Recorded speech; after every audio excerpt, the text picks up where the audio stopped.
இன்னைக்கு நம்ம இந்த வீடியோல கேப்பச்சினோ புட்டிங் எப்படி பண்றதுன்னு பார்க்க போறோம். நம்ம சேனல்ல ஆல்ரெடியே கேப்பச்சினோ எப்படி பண்ணணும்னு சொல்லிட்டு நான் முன்னாடியே போட்டிருக்கேன். இப்போ ரீசெண்டா கூட நான் ஒரு வீடியோ போஸ்ட் பண்ணிருக்கேன் எப்படி கேப்பச்சினோ பண்ணணும்னு சொல்லிட்டு. அதுக்கு ரெடி பண்ற க்ரீம் எல்லாமே அதே மெத்தட் தான். ஸோ அதே மாதிரி நம்ம கேப்பச்சினோ க்ரீம் முன்னாடி ரெடி பண்ணி எடுத்துக்கணும்.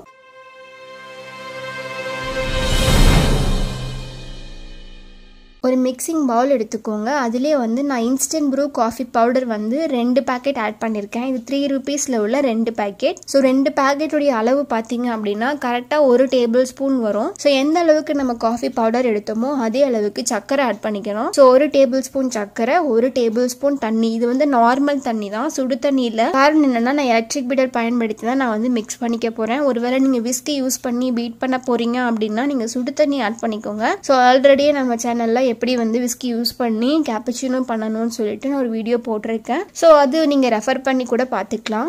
ஸோ இன்ஸ்டன்ட் காஃபி பவுடர், சர்க்கரை, தண்ணி இது மூணையும் நல்லா ஆட் பண்ணிட்டு பீட் பண்ண ஆரம்பிச்சிடணும். பீட்டர் பயன்படுத்தி நீங்க பீட் பண்ணும்போது 10 மினிட்ஸ்க்குள்ளேயே உங்களுக்கு சூப்பரான கேப்பச்சினோ க்ரீம் பேஸ் ரெடி ஆயிரும். ஸோ நீங்க 10 மினிட்ஸ்க்குள்ளேயே அந்த க்ரீமை ரொம்பவே ஸ்டிஃப் பேக்கா நீங்க பீட் பண்ணி எடுத்துக்கலாம். ஸோ பாருங்க எவ்வளவு சூப்பரா நான் பீட் பண்ணி எடுத்திருக்கேன்னு சொல்லிட்டு. ஸோ இப்போ இதை மிக்ஸ் பண்ணி ஓரமா வச்சிடணும். அடுத்து இன்னொரு மிக்சிங் பவுல் எடுத்துக்கோங்க. அதுலேயே 10 கிராம் அளவுக்கு அகர் ஆட் பண்ணியிருக்கேன். அதுலேயே 1 கப் அளவுக்கு தண்ணி ஆட் பண்ணி நல்லா ஊற வச்சு எடுத்திருக்கேன். ஸோ இது 15 நிமிஷத்துக்கு நல்லா ஊறி நான் எடுத்திருக்கேன். ஸோ இந்த மாதிரி நம்ம அகரை முன்னாடியே ஒரு 15 மினிட்ஸ் நம்ம ஊற வச்சு எடுக்கும்போது அது குக் ஆகிறதுக்கு ரொம்ப டைம் எடுக்காது, சீக்கிரமாவே நமக்கு குக் ஆயிரும். ஸோ கரெக்டாக 15 நிமிஷம் நல்லா நான் ஊற வச்சு எடுத்துக்கிட்டேன். ஒரு பாத்திரம் எடுத்துக்கோங்க. அதுலேயே 1/2 லிட்டர் பால் ஆட் பண்ணியிருக்கேன். ஸோ 1/2 லிட்டர் பால் அப்படின்னா 2 கப் அளவுக்கு பால் நமக்கு கிடைக்கும்.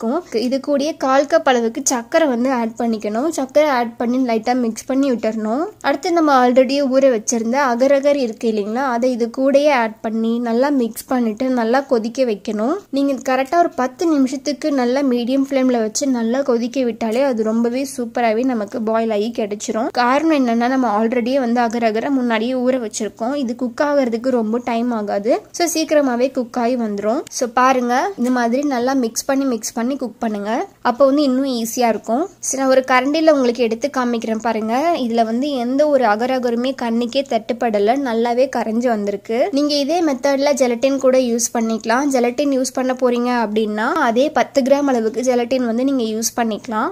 இப்போ இந்த பாலை நம்ம எடுத்துட்டு போயிட்டு ஆல்ரெடி ரெடி பண்ணி வச்சிருந்த கேப்பச்சினோ கூட ஆட் பண்ணி நல்லா மிக்ஸ் பண்ணி விடணும். என்னைக்குமே நம்ம கேப்பச்சினோ எல்லாம் பண்ணும்போது மேல நுர பொங்கி கிடைக்கும். பட் நல்லா மிக்ஸ் பண்ணி விட்டுக்கணும். இதை நான் ஒரு கேக் டின்ல ஆட் பண்ணி இந்த புட்டிங் நல்லா செட் பண்ணி எடுத்துக்க போறேன். உங்களுக்கு எந்த மாதிரி ஷேப்ல எப்படி வேணுமோ அதுக்கு ஏத்த மாதிரி நீங்க பாத்திரம் சூஸ் பண்ணிக்கலாம். இல்ல நார்மலா ஒரு ரவுண்ட் பிளேட்ல கூட நீங்க ஆட் பண்ணிக்கலாம். இப்போ நான் ஒரு ரூம் டெம்பரேச்சர்லயே நான் ஒரு 2 மணி நேரம் கிட்ட வச்சு எடுத்துக்கிட்டேன். எனக்கு இந்த புட்டிங்கும் ரொம்பவே சூப்பரா செட் ஆகி வந்திருக்கு. உங்களுக்கு மேல பார்க்கும்போது தெரிஞ்சிருக்கும் நல்லா நுரையா இருக்கு பாருங்க. அந்த நுரை ஒன்னும் இல்ல, அது கத்தி நான் யூஸ் பண்ணி எல்லா பக்கமே அட்ஜஸ்ட் பண்ணிட்டு நான் உங்களுக்கு இப்ப திருப்பி போட்டு காமிக்கிறேன். நான் இந்த எட்ஜஸ் அட்ஜஸ்ட் பண்ணும்போது சைடா வச்சு பண்ணிட்டேன். அதனால நான் சென்டர்ல உள்ள புட்டிங்லயே பாதி எனக்கே தெரியாம நானே கட் பண்ணிட்டேன். ஸோ நீங்க கரெக்டா அட்ஜஸ்ட் பண்ணி நீங்க கரெக்டா எடுத்தீங்க அப்படின்னா உங்களுக்கு பெர்ஃபெக்டா வரும். ஸோ இதுவுமே பாக்குறதுக்கு ஒரு ஷேப்பா நல்லாவே இருக்கு பாருங்க. கேப்பச்சினோ புட்டிங் ரொம்பவே சூப்பரா ரெடி ஆயிருக்கு. இது நான் ஜெல்லி டைப் பேஸ் பண்ணிருக்கேன். இதே